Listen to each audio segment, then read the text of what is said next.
From Kansas. Thank you, Mr. President. I want to talk today about one of the most disturbing human catastrophes in the world. Now, I recently visited the Ukraine border, and I've done medical mission work around the world, from Haiti to Honduras to Africa. I've seen malnutrition and starvation. I've seen trauma. I've seen the consequences of lack of potable water and sewage. I describe this when I say our southern border, yes, our own southern border, is a humanitarian crisis. You know, I'm not speaking in ignorance or hyperbole. And this crisis, this humanitarian nightmare, has been created by our own president's policies.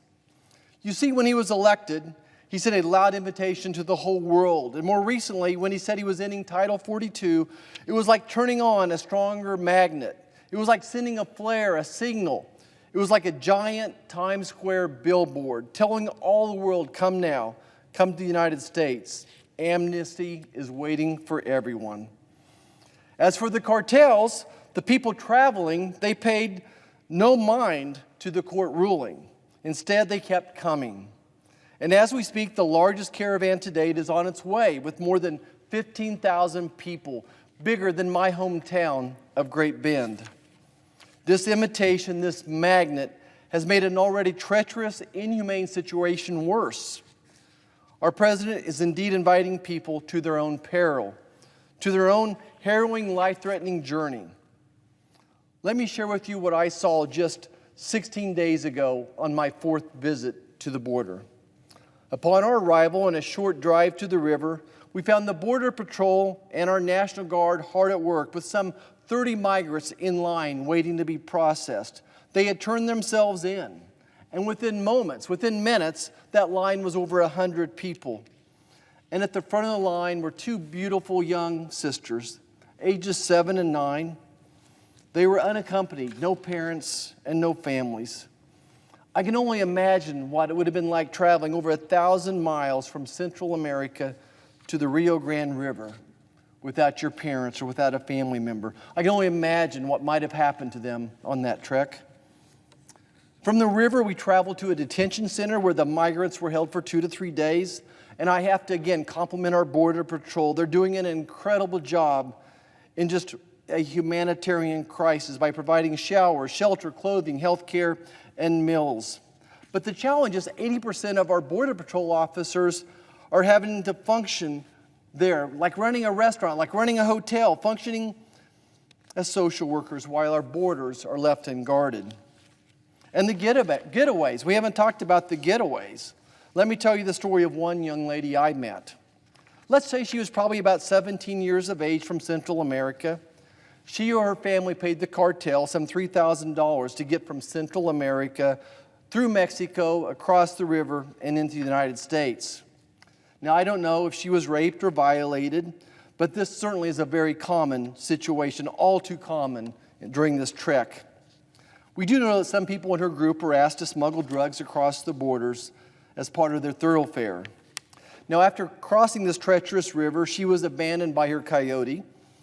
She was already dehydrated. She'd had dysentery. She'd had malnourished. She hadn't slept for days and was no doubt frightened. Eventually, she found a refuge at a cartel stash house on the Texas side of the border.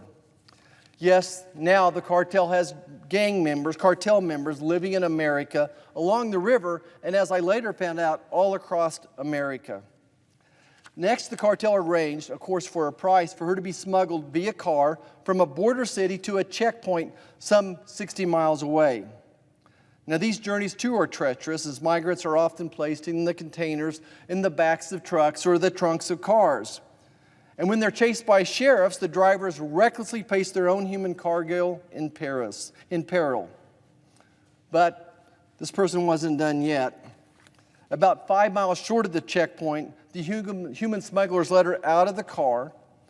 Then she had to walk around the checkpoint, probably a journey of 15 to 20 miles through the Texas heat, scrub brush, and rattlesnakes. In fact, many days now, Texas ranchers find dead, decayed bodies of migrant workers or migrant folks who had not made the trek successfully. So this journey around the checkpoint would take 3 to 4 days. She was given 2 days' worth of water, a jug of water, a milk jug full of water.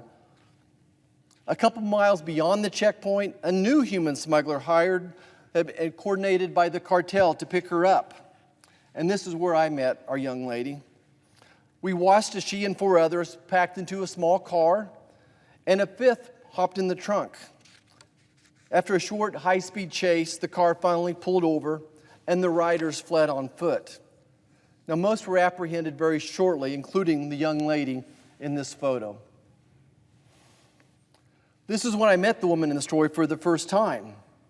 Again, she hadn't had water for 2 days. Her left knee was swollen and painful. She had multiple cuts that were infected, multiple bruises, and she was semi-comatose, fading in and out.